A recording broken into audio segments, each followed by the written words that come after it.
አዎ ሌላው ደግሞ በእስራኤል ሀገር እንግዲህ ነብይ አለ ተብሏል። ነብይ መሐሪ መልካሙ ደሴ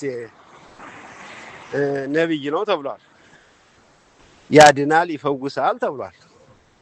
የካት ሰርጉላ ሲበተል እንዴት ነብዩ ሰርጉ መበተል የለበትም ሰርጉ መሆን አለበት። ያንተ ተማሪዎች ሰርጋቸውላ ሲበተል ልጆቻቸውን ሊድሩ ዝግጁ ነበር አይደለ? የሃይማኖት መሪ ነኝ ብለሃል። ለምንስ ትእዛዝ አታወጣም? አዋጅስ ለምን አልሰጠህም? አባ ነብዩ መሐሪ መልካሙ ደሴ እንዴት ነው ሰርግ በሙሉ ሲበተል አገሪቱ ስትደባለቅ እኛ ያንተን ትእዛዝ እየጠበቅን ነው። እንግዲህ ነብይ ያለና ያንተ ነብያችን አንተ ነህ። ሙዚቃም በዓለም ላይ አውጥተህ በአሁኑ ሰዓት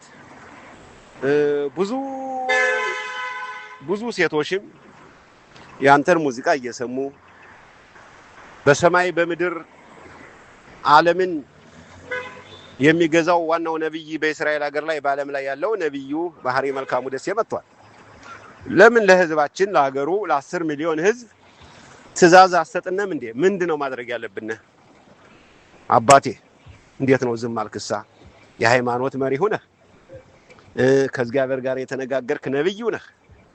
እንዴት ነው ያንተ ተማሪዎች ደግሞ ሰርጉላ ሲበተን ሁለመናው ሲል አረ እባክህ ዝምታው በዛ ትእዛዝ ላክልን እስቲ ምን እናድርግ?